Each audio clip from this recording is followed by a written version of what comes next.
लेकिन एक इंटरेस्टिंग बात और है कि ये पंजाब एंड हरियाणा हाईकोर्ट तो चला गया था मैटर, उसके बाद या फिर मैं कहूँ उसके साथ ही यूनाइटेड नेशन से भी घूम कर आ रहा है। अब देखिए, कहते हैं ना हिस्ट्री रिपीट्स इटसेल्फ, तो इसका हमेशा मतलब ये नहीं होता कि हिस्ट्री रिपीट होगी। इसके अंदर एक इनहेरेंट बात ये भी होती है कि हिस्ट्री को रिपीट होने से रोका जा सकता है अगर हिस्ट्री को ढंग से पढ़ा जाए। हरियाणा की पुलिस इस बार पूरी तरीके से तैयार थी। हरियाणा की एडमिनिस्ट्रेशन इस प्रोटेस्ट के लिए काफी समय से प्रिपेयर कर चुकी थी। उन्हें पता था कि पंजाब से अगर फार्मर्स दिल्ली की तरफ आएंगे तो उन्हें यहीं से निकलना होगा। इसी के साथ उन्होंने कोर्ट के आगे ये बात भी रखी कि यहाँ पर सिर्फ ऑब्स्ट्रक्टिव एक्शन नहीं लिया जा रहा कि हमें सिर्फ रोका जा रहा है फिजिकली, यहाँ पर मोबाइल इंटरनेट की सर्विसेज तक को सस्पेंड कर दिया गया। और इसीलिए मैं चाहता हूँ कि जो लोग ये ट्विटर पे वॉर करते हैं, दूसरे लड़ते रहते हैं सारे बैठकर, उनको लगता है कि उन्हीं का ओपिनियन सही है, उन्हें लगता है कि जिस एको चैम्बर में वो रहते हैं वो सही है। वो एक बार कोर्ट जरूर आए कि ट्रैक्टर्स और ट्रॉलीज जो हाईवेज पे आ गई हैं, नेशनल हाईवेज एक्ट का उल्लंघन है, इसकी वजह से पब्लिक को इनकन्वीनियंस कॉज होगी। हाई कोर्ट ने 21 फरवरी को इस मैटर को सुनने से मना कर दिया। और मुझे लगता है यहाँ पर जो चीजें हैं वो खराब होनी शुरू हुई, क्योंकि इसी के बाद जो क्लैशेस की खबरें आई फार्मर्स और हरियाणा पुलिस के बीच में, वहां से मैटर और खराब होना शुरू हुआ। लेकिन एक 22 साल के जो फार्मर थे जिनका नाम है शुक्रन सिंह, उनकी डेथ हो गई। तो पंजाब गवर्नमेंट कोर्ट को बताती है कि उन्होंने एक 0 FIR फाइल कर दी है सेक्शन 302 यानी कि मर्डर के तहत। Farmers protest 2.0। 13 फरवरी को इस प्रोटेस्ट में दिल्ली चलो की कॉल दी गई थी। आज हो गई है 4 मार्च, लेकिन फार्मर्स दिल्ली नहीं आ पाए हैं। लेकिन ये प्रोटेस्ट एक तरीके से दिल्ली आ चुका है, क्योंकि अब ये जो प्रोटेस्ट की पिटीशन है वो सुप्रीम कोर्ट जो कि दिल्ली में स्थित है वहाँ पहुँच चुकी है। पर देखिए, यहाँ पर आप सभी को पता है कि जो प्रोटेस्ट शुरू हुआ है वो पंजाब से शुरू हुआ। तो पंजाब से प्रोटेस्ट अगर दिल्ली आएगा और दिल्ली में सुप्रीम कोर्ट तक पहुंचेगा तो उससे पहले नेचुरली वो Punjab and Haryana high court होके ही आएगा, जो कि वो होके आ रहा है। लेकिन एक इंटरेस्टिंग बात और है कि ये Punjab and Haryana high court तो चला गया था मैटर, उसके बाद या फिर मैं कहूँ उसके साथ ही यूनाइटेड नेशन से भी घूम कर आ रहा है। और अब ये पूरी जर्नी जो इस प्रोटेस्ट की हुई है Punjab and Haryana high court से लेकर यूनाइटेड नेशन से लेकर सुप्रीम कोर्ट तक, इसी ही ट्रेस करेंगे हम इस वीडियो में। अच्छा जी, अब इस वीडियो में आगे बढ़ने से पहले मैं बस ये क्लियर करना चाहता हूँ कि इस वीडियो में मैं ये डिस्कस नहीं करने वाला कि फार्मर्स प्रोटेस्ट का बेसिस क्या है, फार्मर्स प्रोटेस्ट शुरू क्यों हुआ है, उनकी मांगे क्या हैं। मैं ये मान के चल रहा हूँ कि 15-20 दिन हो चुके हैं, आपको उनकी बेसिक डिमांड्स पता हैं, आपको यही पता है कि फार्मर्स प्रोटेस्ट शुरू क्यों हुआ है। और मैं ये भी मान के चल रहा हूँ कि आपने एक साइड भी ले ली होगी, या तो आप फार्मर्स प्रोटेस्ट के पक्ष में होंगे या उसके विपक्ष में होंगे, और दोनों ही साइड में कोई प्रॉब्लम नहीं है। आप पूरी तरीके से एंटाइटल्ड हैं, आप अपनी रिसर्च करें, अपना ओपिनियन खुद बनाएं और एक साइड आप पकड़ लीजिए। अब इतना सब कुछ बोल दिया है मैंने, तो अब हम आगे बढ़े इस वीडियो में। अब देखिए, कहते हैं ना हिस्ट्री रिपीट्स इटसेल्फ, तो इसका हमेशा मतलब ये नहीं होता कि हिस्ट्री रिपीट होगी। इसके अंदर एक इनहेरेंट बात ये भी होती है कि हिस्ट्री को रिपीट होने से रोका जा सकता है अगर हिस्ट्री को ढंग से पढ़ा जाए। और इसीलिए फार्मर्स प्रोटेस्ट 2.0 को एनालाइज करने के लिए सेंट्रल गवर्नमेंट ने फार्मर्स प्रोटेस्ट जो ओरिजिनल था उसे भी एनालाइज किया था। और आप सभी को याद भी होगा कि जब पहला फार्मर्स प्रोटेस्ट हुआ था तो ना ही सेंट्रल गवर्नमेंट, ना ही आप जैसे लोग, ना ही मेरे जैसे लोग, ना ही मीडिया आउटलेट्स इस बात को प्रिडिक्ट कर पाए थे, इस बात को एंटिसिपेट कर पाए थे कि ये प्रोटेस्ट इतना बड़ा हो जाएगा, इतना लंबा चल जाएगा। लेकिन इस बार सेंट्रल गवर्नमेंट को पता था, क्योंकि वो पिछली बार देख चुके थे, वो एनालाइज कर चुके थे, और उन्हें ये बात पता थी कि फार्मर्स को दिल्ली नहीं आने दिया जाएगा या नहीं आने दिया जाना चाहिए, क्योंकि अगर वो दिल्ली आ गए तो वहाँ से दिल्ली से बाहर भेजना फार्मर्स को बहुत मुश्किल हो जाएगा। और इसी बात को ध्यान में रखते हुए हरियाणा की पुलिस इस बार पूरे तरीके से तैयार थी। हरियाणा की एडमिनिस्ट्रेशन इस प्रोटेस्ट के लिए काफ़ी समय से प्रिपेयर कर चुकी थी। उन्हें पता था कि पंजाब से अगर फार्मर्स दिल्ली की तरफ आएंगे तो उन्हें यहीं से निकलना होगा, इसलिए उन्हें वहीं रोक दिया गया, और इस बार वो अभी तक सक्सेसफुल भी रहे हैं। लेकिन यहाँ पर यह भी बात ऑब्वियस सी है कि अगर सेंट्रल गवर्नमेंट पूरी तैयारी के साथ थी, हरियाणा की सरकार तैयारी के साथ थी, तो फार्मर्स को भी पता था कि वो तैयारी करेंगे इस बार। और जैसे पिछली बार हुआ था, जैसे फार्मर्स दिल्ली आ गए थे, इस बार उतना आसान नहीं होने वाला। इसी बात को देखते हुए उदय प्रताप सिंह नाम के एक लॉयर ने एक पिटीशन फाइल की Punjab and Haryana high court की। अब इस नाम को ज़रूर याद रखिए, क्योंकि मैं बार बार इस नाम को लूँगा। अब ये पिटीशन तो फाइल हो गई, लेकिन इस पिटीशन में इन्होंने कहा क्या, ये समझिए। देखिए, इन्होंने ये कहा, उदय प्रताप सिंह जी ने कोर्ट के आगे, कि भारतीय संविधान हमें आर्टिकल 19(1)(b) के तहत पीसफुली असेंबल होने का राइट देता है, यानी कि प्रोटेस्ट करने का भी एक तरीके से राइट देता है। हम वही करने जा रहे हैं। हम दिल्ली जा रहे हैं सरकार से बात करने, सरकार के सामने अपने हक की मांग करने, जो कि उनके हिसाब से MSP है। लेकिन ये जो सेंट्रल गवर्नमेंट और स्टेट गवर्नमेंट्स हैं, ये हमें दिल्ली नहीं जाने दे रहे। ये कर रहे हैं ऑब्स्ट्रक्टिव एक्शन, हमें रोका जा रहा है हरियाणा पे ही, ताकि हम दिल्ली ना पहुंच पाए। और इससे हो ये रहा है कि जो हमारा प्रोटेस्ट करने का अधिकार है, जो हमारा पीसफुली असेंबल होने का अधिकार है, उसका हनन किया जा रहा है। इसी के साथ उन्होंने कोर्ट के आगे ये बात भी रखी कि यहाँ पर सिर्फ ऑब्स्ट्रक्टिव एक्शन नहीं लिया जा रहा कि हमें सिर्फ रोका जा रहा है फिजिकली, यहाँ पर मोबाइल इंटरनेट की सर्विसेज तक को सस्पेंड कर दिया गया है। अब इस बात को थोड़ा याद रखिएगा क्योंकि इसको मैं आगे जाके टच करूंगा, क्योंकि Punjab and Haryana high court ने इस पर एक ऑब्जर्वेशन दी है और इसके आगे का और पीछे का दोनों तरफ से मैं आपको लॉ भी समझाऊंगा इंटरनेट सर्विसेज पे। अब देखिए, आपने इस पिटीशन की दलीलें सुन ली, आपने सुन ली इस पिटीशन की कंटेंशंस क्या है, क्या मांगे हैं। बेसिकली उदय प्रताप सिंह जी चाहते थे कि जो सेंटर है और जो स्टेट गवर्नमेंट्स हैं वो जो बैरिकेडिंग उन्होंने लगाई है उसे हटाएं, ऐसा हाई कोर्ट उन्हें कहे और वो दिल्ली मूव कर सकें, क्योंकि उनके हिसाब से उनका ये हक है। लेकिन देखिए, ये है कोर्ट, यहाँ पर दोनों साइड की बात सुननी होती है और दोनों साइड होती ही हैं हमेशा। कोर्ट में तो एक ऐसी जगह है कोर्ट जहाँ पर आपको हमेशा दिखेगा कि भाई दो ही साइड होती हैं, कभी एक साइड किसी चीज़ की होती ही नहीं। और इसीलिए मैं चाहता हूँ कि जो लोग ये ट्विटर पे वॉर करते हैं, दूसरे से लड़ते रहते हैं सारा दिन बैठकर, उनको लगता है कि उन्हीं का ओपिनियन सही है, उन्हें लगता है कि जिस एको चैम्बर में वो रहते हैं वो सही है, वो एक बार कोर्ट ज़रूर आए ताकि उन्हें समझ आए कि दोनों पक्ष होते हैं और दोनों पक्षों की बहुत तगड़ी दलीलें होती हैं। और यहाँ पर भी तगड़ी दलीलें थी, दूसरी साइड से भी एक लॉयर ने ही पिटीशन फाइल करी, इनका नाम था अरविंद सेठ। और जैसे उदय प्रताप सिंह जी चाह रहे थे कि वो सेंटर और स्टेट को, पंजाब एंड हरियाणा को से डायरेक्ट कराएं कि वो हटाएं बैरिकेडिंग, अरविंद सेठ जी चाहते थे कि ऐसा बिल्कुल ना हो। ये बात है 13 फरवरी की, तो इस समय प्रोटेस्ट शुरू हुआ था, इस समय ट्रैक्टर्स और ट्रॉलीज हाईवेज पे आई ही थी और वो ये चाहते थे कि ट्रैक्टर्स और ट्रॉलीज जो हाईवेज पे आ गई हैं, नेशनल हाईवेज एक्ट का उल्लंघन है, इसकी वजह से पब्लिक को इनकन्वीनियंस कॉज होगी। और क्योंकि पब्लिक को यहाँ पर इनकन्वीनियंस कॉज हो रही है तो सेंट्रल गवर्नमेंट और साथ ही स्टेट गवर्नमेंट की ये जो है ड्यूटी है कि फार्मर्स को रोका जाए ताकि पब्लिक को इनकन्वीनियंस कॉज ना हो और लॉ एंड ऑर्डर की सिचुएशन खराब ना हो। और अब आपने क्योंकि दोनों साइड सुन ली है इस पिटीशन की, तो आपको एक रफ आइडिया लग गया होगा कि भाई दोनों पार्टीज चाहती क्या है, उन पार्टीज़ का ओपिनियन क्या है। लेकिन देखिए, दो ओपिनियन के बाद एक और ओपिनियन भी होता है और वो ओपिनियन इस समय है हाई कोर्ट का, जो कि ओपिनियन इन दोनों के ओपिनियन के ऊपर प्रिवेल करेगा।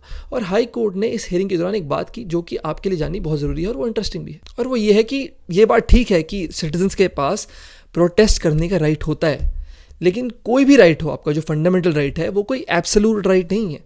आप ये क्लेम नहीं कर सकते कि मैं कहीं भी बैठ के प्रोटेस्ट कर दूंगा। प्रोटेस्ट करने के लिए डेजिग्नेटेड प्लेसेस होती हैं और ये बात कोई Punjab and Haryana high court ने अपनी मर्जी से नहीं बनाई, इस पर सुप्रीम कोर्ट की एक जजमेंट है जहाँ पर उन्होंने क्लियर किया कि प्रोटेस्ट आप कहीं पे भी कभी भी नहीं कर सकते, क्योंकि उसकी वजह से पब्लिक को कन्वीनियंस नहीं होती, इनकन्वीनियंस कॉज हो जाती है। और ऐसे केसेस में प्रोटेस्ट जो है डेजिग्नेटेड प्लेसेस पर ही होते हैं। और ये जो जजमेंट आई थी, ये जजमेंट थी शाहीन बाग वाले केस में। आप सभी को याद होगा जब CAA यहाँ पर इंप्लीमेंट करने की कोशिश की जा रही थी, या जब लाया गया था इंप्लीमेंट, तो अभी भी नहीं हुआ, नोटिफाई भी नहीं हुआ फिलहाल, तो उस समय बहुत बड़ा प्रोटेस्ट हुआ था और उस प्रोटेस्ट के खिलाफ भी एक पिटीशन सुप्रीम कोर्ट पहुंची थी और सुप्रीम कोर्ट ने फाइनली ये डिसीजन दिया था वहाँ पर कि आप अपनी मर्जी से कहीं भी प्रोटेस्ट ना करें, इसके लिए डेजिग्नेटेड प्लेस होंगी, स्टेट्स आइडेंटिफाई करेंगी। और इस मैटर में भी Punjab and Haryana high court ने यही कहा कि पंजाब और जो हरियाणा की गवर्नमेंट है उनको डिफाइन करनी होंगी प्लेसेस जहाँ पर ये प्रोटेस्ट हो सकता है। और अब दोनों साइड को सुनने के बाद, हाई कोर्ट की ऑब्जर्वेशंस के बाद, हाई कोर्ट ने वकीलों को कहा कि जी आज है 13 फरवरी, आज के लिए मैटर अब एडजर्न हो रहा है, आप 15 फरवरी को आएँ। अब 15 फरवरी भी आती है, वकील भी आते हैं, हाई कोर्ट भी बैठता है और जो हरियाणा गवर्नमेंट थी वो अपना एक एफिडेविट लेकर आती है, वो कोर्ट के सामने बात रखती है कि जी आपने जो पिछली बार ऑब्जर्वेशन दी थी उसके साथ हमने कंप्लाई कर दिया है, हमने 6 प्लेसेस आइडेंटिफाई कर दी हैं जहाँ पर ये प्रोटेस्ट चल सकता है। साथ ही उन्होंने अपने एफिडेविट में ये बात भी साइट करी कि पिछली बार जो फार्मर्स प्रोटेस्ट में वायलेंस हुआ था उसे रोकने के लिए बेसिकली हमने ऑब्स्ट्रक्शन की है, इससे ज़्यादा हमारा कोई फंडामेंटल राइट वायलेट करने का मकसद नहीं है। इसी के साथ जो सेंट्रल गवर्नमेंट की तरफ से लॉयर अब पेश हो रहे थे, उन्होंने कोर्ट के आगे ये बात रखी कि देखिए आज है 15 फरवरी, आज शाम को ही गवर्नमेंट और प्रोटेस्टर्स के बीच में एक मीटिंग होने जा रही है, तो हम चाहते हैं कि इस मैटर को एडजर्न कर दिया जाए, क्योंकि उसमें से जो बात निकलेगी वो कोर्ट के आगे अगली बार रखी जाएगी। अब यहाँ तक तो सब कुछ ठीक था, लेकिन हाई कोर्ट के सामने इस हेयरिंग पर एक और बात आ गई जो कि बहुत इंटरेस्टिंग थी, और वो ये थी कि जो उदय प्रताप सिंह हैं, जो कि इस पिटीशन के मेन पिटिशनर हैं, वो हाई कोर्ट आने के साथ साथ इस मैटर को UN भी ले गए हैं, यानी कि यूनाइटेड नेशंस। वहाँ पर जाके उन्होंने एक एप्लीकेशन या एक पिटीशन फाइल कर दी है बताते हुए कि ऐसा ऐसा हो रहा है, और हाई कोर्ट ने इस बात पर उन्हें अच्छी खासी डांट लगाई और उन्हें कहा कि आपके कहने पर ये पिटीशन हमने पिकअप करी है और आप साथ में UN चले गए हैं। इस बात को ध्यान में रखते हुए, इस ऑब्जर्वेशन को सुनते हुए उदय प्रताप सिंह जी ने ये कहा कोर्ट के सामने कि वो अपनी जो पिटीशन है वो विड्रॉ कर लेंगे और नेक्स्ट डेट पर एक एफिडेविट भी फाइल कर देंगे इस बात पर। और उदय प्रताप सिंह जी की इस बात को सुनते हुए हाई कोर्ट सेटिस्फाई होते हैं और वो इस मैटर को एडजर्न करते हैं 20 फरवरी को। अब 15 फरवरी की शाम को मीटिंग होती है प्रोटेस्टर्स और गवर्नमेंट के बीच में, लेकिन कोई हल निकलता नहीं, यहाँ से ये बात ख़त्म नहीं होती। और फिर 20 फरवरी आती है, हाई कोर्ट बैठता है, वकील आते हैं, दोबारा हेयरिंग होती है, लेकिन इस हेयरिंग में कुछ बहुत सब्सटैंटिव निकल के नहीं आता, कोई डायरेक्शंस हाई कोर्ट पास नहीं करता। सिर्फ हाई कोर्ट इतना ज़रूर कहता है सरकार को कि आपकी ड्यूटी है कि बहुत सारे फार्मर्स जो हैं वो प्रोटेस्ट ना कर पाएँ, वो बहुत ज़्यादा इकट्ठे ना हो पाएँ, उनकी ट्रैक्टर और ट्रॉली से पब्लिक को इनकन्वीनियंस ना हो। इतनी ऑब्जर्वेशन देकर ये बात यहाँ ख़त्म होती है। लेकिन 21 फरवरी को प्रोटेस्टर्स जो हैं वो मूव करना शुरू करते हैं आगे, और न्यूज़ और मीडिया आउटलेट्स ये दिखाते हैं कि प्रोटेस्टर्स ने अपने जो ट्रैक्टर्स हैं उन्हें मॉडिफाई कर रखा है इस बैरिकेडिंग को तोड़ने के लिए। और इस बात को ध्यान में रखते हुए 21 फरवरी को सेंट्रल गवर्नमेंट हाई कोर्ट आती है अर्जेंटली। वो कहते हैं कि इस मैटर को सुना जाए आज ही, लेकिन हाई कोर्ट ने 20 फरवरी को यानी कल की डेट को इस मैटर को 29 फरवरी के लिए पोस्ट कर दिया था और हाई कोर्ट ने 21 फरवरी को इस मैटर को सुनने से मना कर दिया। और मुझे लगता है यहाँ पर जो चीज़ें हैं वो ख़राब होनी शुरू हुई, क्योंकि इसी के बाद जो क्लैशेस की खबरें आई फार्मर्स और हरियाणा पुलिस के बीच में, वहाँ से मैटर और ख़राब होना शुरू हुआ। एंड इसी 21 फरवरी को हरियाणा पुलिस और प्रोटेस्टर्स के क्लैशेस में इतना डैमेज हो गया कि हरियाणा पुलिस के जो जवान थे उन्हें तो इंजरीज आई ही, लेकिन एक 22 साल के जो फार्मर थे जिनका नाम है शुभकरण सिंह, उनकी डेथ हो जाती है। और ये डेथ जो थी ये फिर वाइडली रिपोर्ट होती है मीडिया में और इवेंचुअली ये हाई कोर्ट भी आती है। और फाइनली 29 फरवरी को जो हेयरिंग होनी थी वो होती है। और इस बार Punjab and Haryana high court के सामने नई एप्लीकेशन लग चुकी होती है जो कि डिमांड कर रही होती है कि जो फार्मर यानी कि जो 22 साल के लड़के थे सुकरण सिंह, उनकी जो डेथ हुई है उसमें एक जुडिशियल प्रोब हो, यानी कि अब इसमें पुलिस से इन्वेस्टिगेशन ना कराई जाए क्योंकि एलिगेशंस पुलिस पर लग रही हैं। और इस एप्लीकेशन की सुनवाई के दौरान हाई कोर्ट जो है पंजाब गवर्नमेंट से पूछता है कि उन्होंने अभी तक क्या स्टेप लिए हैं इस पर। तो पंजाब गवर्नमेंट कोर्ट को बताती है कि उन्होंने एक 0 FIR फाइल कर दी है सेक्शन 302 यानी कि मर्डर के तहत। अब 0 FIR क्या होती है? 0 FIR ये होती है कि जब जिस एरिया में एक क्राइम हुआ है एलिजिडली, वहाँ की पुलिस जो है FIR नहीं कर रही या वहाँ पर आप करवा नहीं पा रहे किसी कारण से, तो आप किसी भी पुलिस स्टेशन में जाकर FIR करवा सकते हैं। उसे 0 FIR इसलिए कहते हैं क्योंकि FIR का जनरली एक नंबर होता है, लेकिन क्योंकि आप किसी और पुलिस स्टेशन में गए हैं तो यहाँ पर उसको वो नंबर नहीं दिया जा सकता, क्योंकि जो पुलिस इन्वेस्टिगेट करेगी वो उसी टेरिटोरियल जुरिस्डिक्शन की होनी चाहिए। तो इसीलिए उसे नंबर ना देके उसे एक 0 FIR कहा जाता है। और बाद में जो FIR होती है उससे एक्चुअली उसी पुलिस स्टेशन में ट्रांसफ़र किया जाता है जहाँ पर उसकी टेरिटोरियल जुरिस्डिक्शन बनती है। बट पंजाब गवर्नमेंट के लॉयर की इस सबमिशन को सुनने के बाद हाई कोर्ट उनसे पूछते हैं कि डेथ जो थी वो 21 फरवरी को हुई है, आज 29 फरवरी हो चुकी है, आपने अभी तक पोस्टमार्टम क्यों नहीं कंडक्ट कराया? तो पंजाब गवर्नमेंट के लॉयर कोर्ट को बताते हैं कि पोस्टमार्टम कल यानी कि 28 फरवरी को हो चुका है और नेक्स्ट डेट ऑफ हियरिंग पर वो रिपोर्ट भी कोर्ट के सामने रख देंगे। अब जो ये डेथ का मैटर था उसमें फिलहाल कोर्ट जो है कोई सब्सटैंटिव ऑर्डर पास नहीं करते, क्योंकि एक बार पोस्टमार्टम रिपोर्ट आएगी, उसका जो डेथ का जो कॉज है वो पता चलेगा, तभी बात आगे बढ़ेगी। तो यहाँ पर डेथ के जो मैटर है उसमें कोई ऑर्डर पास नहीं होता। लेकिन अगर आप इस वीडियो को ध्यान से देख रहे हैं, जो कि मैं उम्मीद लगा रहा हूँ कि आप देख रहे हैं और आप बोर नहीं हो रहे, तो आपको इस बात का ध्यान होगा कि मैंने वीडियो की स्टार्टिंग में आपको बताया था कि जो उदय प्रताप सिंह जी हैं, जो कि मेन पिटिशनर है, उन्होंने ऑब्स्ट्रक्शन के अगेंस्ट तो बात रखी ही थी कोर्ट के आगे, लेकिन उन्होंने ये बात भी रखी थी कि इंटरनेट जो है वो शट डाउन किया गया है फार्मर्स प्रोटेस्ट के दौरान। तो इस बार यानी कि 29 फरवरी को हाई कोर्ट ने इस बात की भी कॉग्निजेंस ले ली और उन्होंने दोनों सरकार यानी कि पंजाब की सरकार और हरियाणा की सरकार को बोला कि जिन ऑर्डर्स के थ्रू आपने इंटरनेट बैन किया है वो कोर्ट के सामने प्लेस किए जाएं। और ऐसा इसलिए है क्योंकि सुप्रीम कोर्ट की एक बड़ी लैंडमार्क जजमेंट है Anuradha Bhasin versus union of India. ये जजमेंट तब की है जब आपको याद होगा जम्मू एंड कश्मीर में से आर्टिकल 370 को हटाया जा रहा था, तब इंटरनेट बैन किया गया था वहाँ पर और 150 दिन के करीब से भी ज़्यादा शायद वो इंटरनेट बैन था।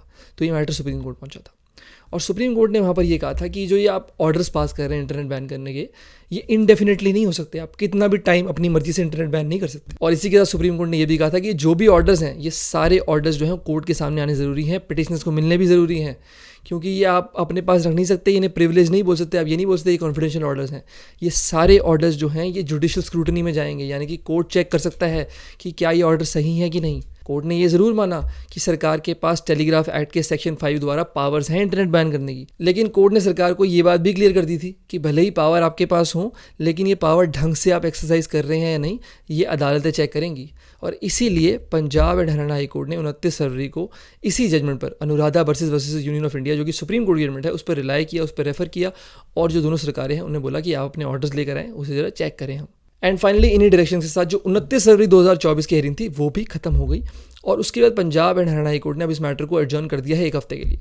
लेकिन अब ये मैटर हाई कोर्ट आए उससे पहले, जैसे कि मैंने वीडियो की स्टार्टिंग बताया था कि ये दिल्ली आ चुका है, यानी कि सुप्रीम कोर्ट आ चुका है, तो ये मैटर अब सुनेगा सुप्रीम कोर्ट। और कब सुनेगा? ये आज यानी कि 4 फरवरी को सुना जाएगा। एंड आज जो पिटीशन जो सुप्रीम कोर्ट सुनेंगे उसमें भी बेसिकली जो डिमांड है वो यही है कि जो बैरिकेड्स हैं उन्हें हटाया जाए ताकि फार्मर्स दिल्ली में एंटर कर पाएँ, उनका जो प्रोटेस्ट है वो वैलिड है, यही डिमांड है।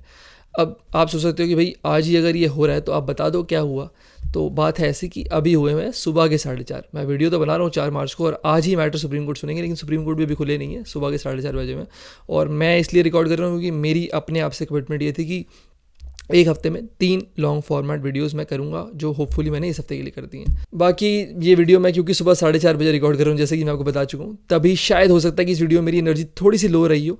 लेकिन अगर आपको ओवरऑल कंटेंट जो है वो पसंद आ रहा है, आपको अच्छा लग रहा है, आपने इतनी दूर तक आगे वीडियो देख ली है, तो प्लीज़ मुझे कॉमेंट सेक्शन में ज़रूर बताएं, मुझे अच्छा लगेगा, मैं पढ़ना चाहूँगा कॉमेंट सारे।